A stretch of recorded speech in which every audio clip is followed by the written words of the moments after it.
ఉదయ తరంగిణిలో ఇప్పుడు వినండి, యువత సాధికారత ఈ అంశంపై డాక్టర్ ఎస్ విజయ్ కుమార్ గారి ప్రసంగ వ్యాసం.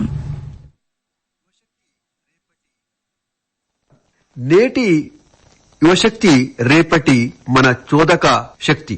ఏ దేశమైనా యువశక్తి బంగారు భవిష్యత్తుకు పునాది మరియు కొండంత అండ. కనుకనే యువత దృఢమైన ఉక్కు కండరాలతో, దేహదారుఢ్యం కలిగి, ధైర్యంతో, తెలివితో మెదలాలని స్వామి వివేకానందుడు పేర్కొనడం గమనార్హం. ఐక్యరాజ్య సమితిని అనుసరించి యువత అంటే 15 సంవత్సరాల నుండి 24 సంవత్సరాల వరకు ఉండే వ్యక్తులు. కానీ మన దేశంలో 2003 జాతీయ యువ విధానం అనుసరించి యువత అంటే 15 నుంచి 35 సంవత్సరాల వరకు నిర్ణయించగా, జాతీయ యువత విధానం 2014 అనుసరించి యువత అనగా 15 సంవత్సరాల నుండి 29 సంవత్సరాలుగా నిర్వచించడం జరిగింది. మన దేశంలో 2001 సంవత్సరంలో యువత సగటు వయస్సు 22 సంవత్సరాలు ఉండగా, అది 2011లో 24 సంవత్సరాలకు పెరిగింది. ప్రస్తుత తాజా లెక్కలను అనుసరించి మన దేశంలో 50% పైగా జనాభా 25 సంవత్సరాల లోపు వారే. ఇంకా దీనికి 35 సంవత్సరాల వారిని కూడా కలుపుకుంటే అది 65%గా, మరియు 40 సంవత్సరాల వారిని కూడా జత చేస్తే అది 70%గా ఉంటుందని అంచనా. మన స్థూల జాతీయోత్పత్తికి 34% వాటా యువత ద్వారానే లభిస్తుందని తెలుస్తున్నది.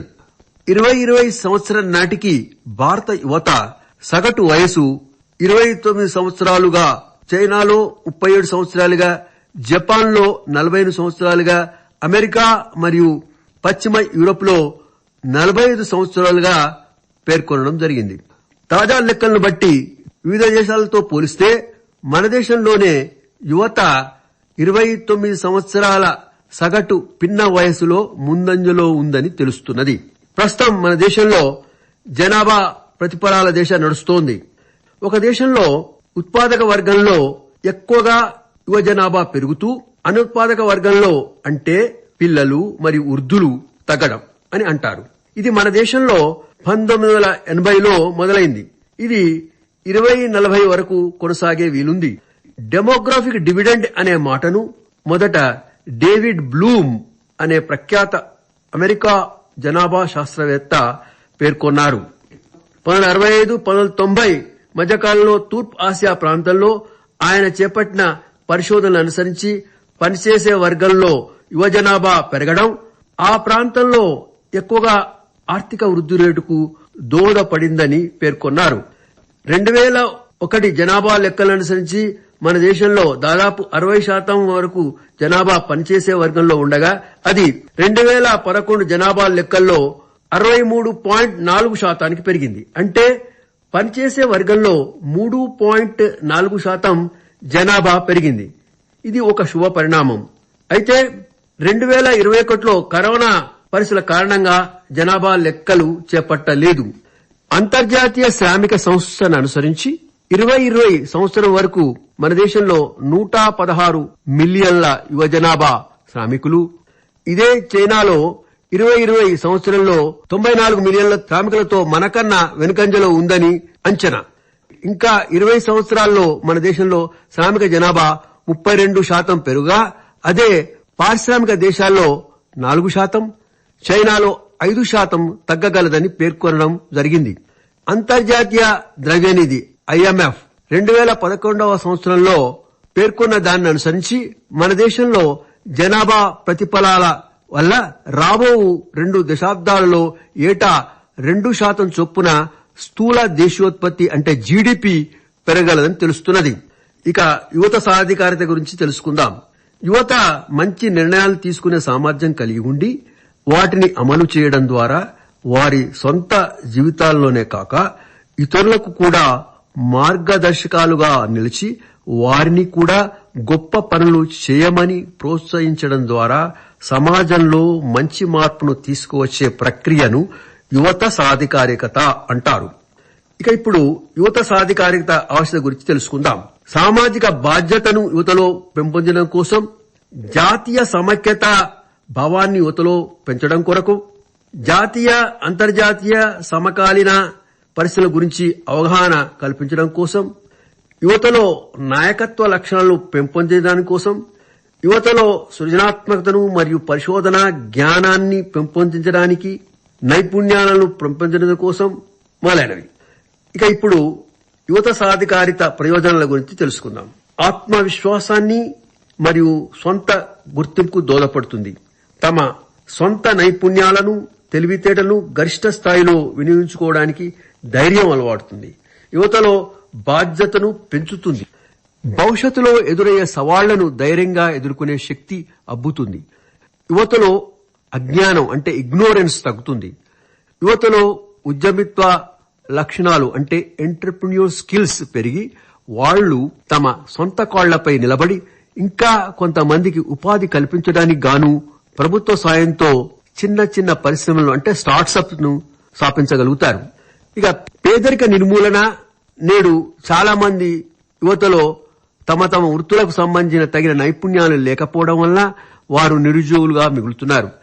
కానీ యువత సాధికారిత వల్ల వారి వారి వృత్తులకు సంబంధించిన వృత్తి నైపుణ్యాలు అంటే ప్రొఫెషనల్ స్కిల్స్ పెంపొందించుకోవడం వల్ల వారికి ఉపాధి అవకాశాలు మెరుగై ఆదాయాలు పెరుగుతాయి. తద్వారా స్థూల దేశోత్పత్తి అంటే జీడీపీ పెరుగుతుంది. యువత సాధికారిత ద్వారా విద్య యొక్క ప్రాముఖ్యం పెరుగుతుంది.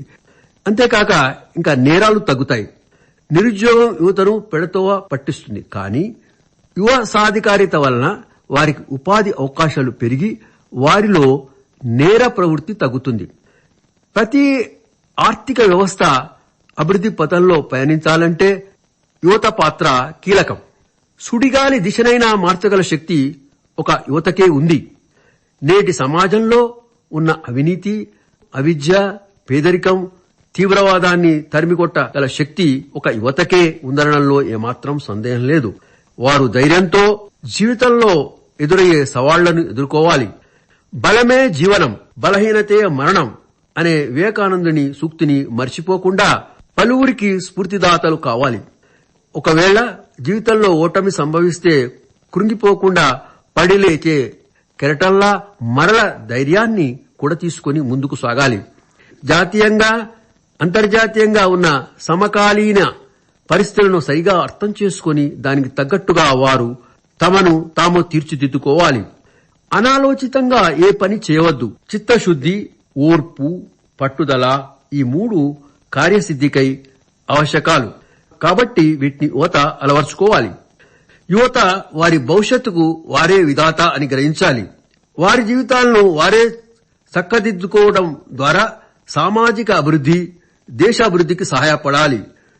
ధీరుడు ఒకేసారి మరణిస్తాడు, పిరికివాడు క్షణక్షణం మరణిస్తాడు అనే సూక్తిని స్మరణకు తెచ్చుకొని ఒకసారి ఆలోచించి సరి అయిన నిర్ణయం గైకొన్న తర్వాత వెనకడుగు వేయరాదు. నేటి యువతలో సృజనాత్మక అంటే క్రియేటివిటీ కొరవడుతున్నది. వారు ప్రతి పనిని యాంత్రికంగా చేసుకొని పోతున్నారు. కావున వారు ఆ విధంగా కాకుండా కొత్త పంతాలో ఆలోచించి కొత్త కొత్త విషయాలను కనుగొనాలి. జీవితంలో ధనం కోల్పోతే కొంత కోల్పోయినట్లు, కానీ వ్యక్తిత్వం కోల్పోతే సర్వస్వం కోల్పోయినట్లే. కావున యువత దీన్ని గుర్తెరిగి మసలుకోవాలి. యువత కలలను కనడంలో తప్పులేదు, కానీ వాటిని సాకారం చేసుకోవడానికి నిరంతరం కృషి చేయాలి. ఈ లక్షణాలన్నీ యువత పుణికిపుచ్చుకుంటే తప్పకుండా యువత దేశాభివృద్ధిలో కీలకం అవుతుంది.